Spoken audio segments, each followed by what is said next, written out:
Hi everyone, this is Pet Crochets. Welcome to my new video. So in this video, I'm going to cover what I used to first start crocheting and the first pieces I made as a complete beginner. Here are the tools I used. I bought this small kit on Amazon and we'll be linking it down below. It's perfect for traveling and keeps everything in one place. You can throw it in your purse, you can bring it with you everywhere. I also recommend getting a small pair of scissors and a measuring tape. The kit comes with some stitch markers, but you can definitely use bobby pins or small clips. I also want to include this crochet book that I was gifted from a friend. I think it's really nice to have just to draw inspiration from and to get an idea of what kind of stitches are out there. It's also a very cute book and it has a lot of ideas for small gifts that you could give people, like a blanket or a bag, and it's just really nice to have around.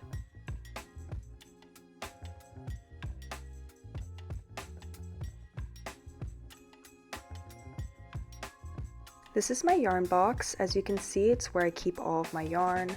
I recommend having a set place like a box or a basket where you can keep all of your yarn to avoid it getting tangled and messy.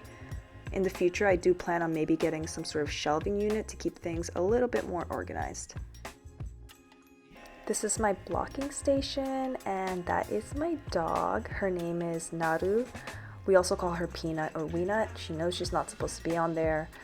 But yeah, so basically blocking is when you wet a garment and dry it to your desired shape.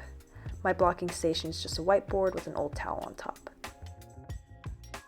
So here are the pieces I made in my first month as a complete crochet beginner. I'll be linking all the videos I drew inspiration from down below. First up, we have this bag. I love her to death. You can tell she's very, very worn. This one was made using a category 5 bulky yarn, so it only took about 2 to 3 hours to make. Really cute, uses alpine stitching. I'll have another video of me making another bag. I actually made one for my friend's birthday and she also really loves it. I like to use this bag as a clutch, or I'll take out the handle and wear it as a crossbody bag. Because it uses a bulkier yarn, it's actually very sturdy and strong. I take it with me grocery shopping all the time, and a lot can actually fit in this bag without it losing its shape or integrity, so really great bag for a beginner. Next up, we have this really cute mesh bolero / shrug. You can tell she's very, very worn. I actually wore her through the entire summer. I took her to the beach, on vacation. It's the perfect swimsuit cover-up and it's very airy and light. Here's Peanut again. This one took me a little bit longer because of the sleeves. I believe it took me around 5 or 6 hours, I'm gonna say. Here I am wearing the bolero with just a nude sticky bra underneath, which I think you can actually see, so we're going to pretend it's not there. But you can also definitely wear it on top of like a camisole or a bralette. You can wear it like this with like a maxi skirt or high-waisted shorts or pants. I think it's very versatile and cute. I also wore it a lot, like I said, to the beach as a swimsuit cover-up, and it was perfect.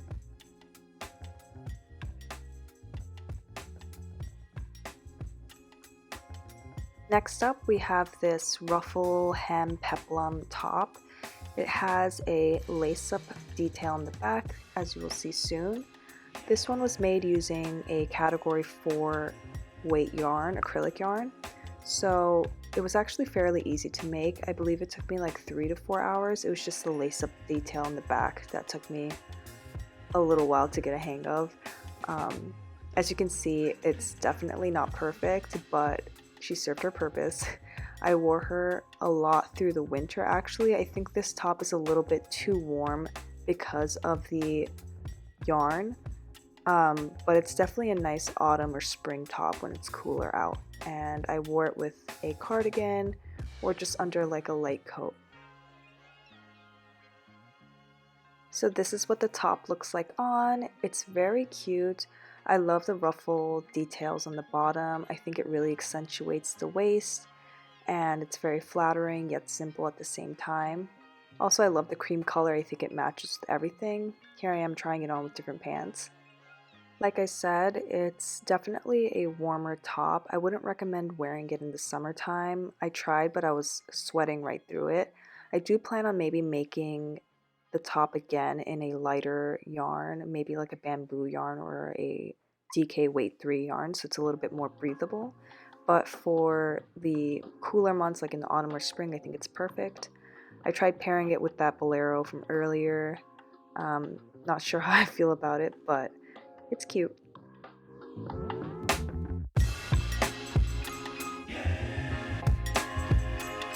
And here I am just showing how you could wear the bolero a little bit lower, more as a shrug. Again, both of the tops are very versatile in my opinion, and they can be paired with many different outfits. Next up, we have this very simple beanie. I think it's a staple for the colder months. It just matches with everything, keeps your head warm, and it was really easy to make. I made it with the same weight 4 acrylic yarn as the peplum top from before. Again, it's not perfect, but serves its purpose.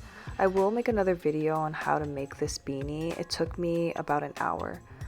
Here I am just showing you how I like to wear the beanie. I actually don't like wearing it unless my hair is in pigtails, but you'll see how it looks in a second.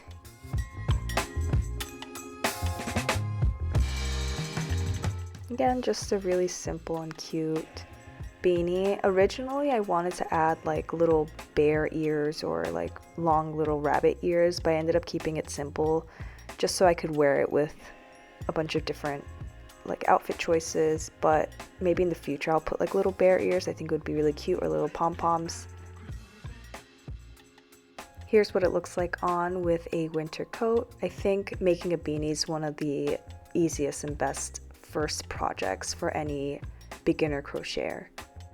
For the last item, we have this adorable hat I made for Naru, using actually the same yarn from the bolero.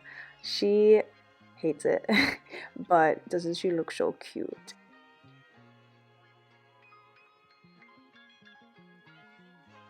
So those were some of the things I made in my first month of crocheting. Definitely check out the videos and let me know if you try any of the projects.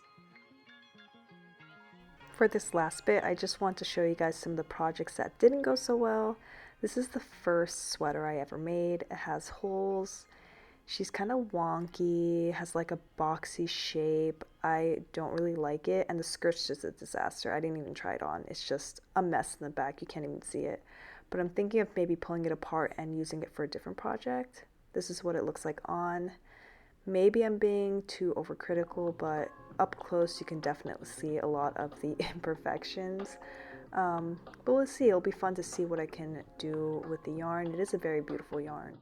Thank you so much for watching. If you like my video, please give it a thumbs up and comment and subscribe.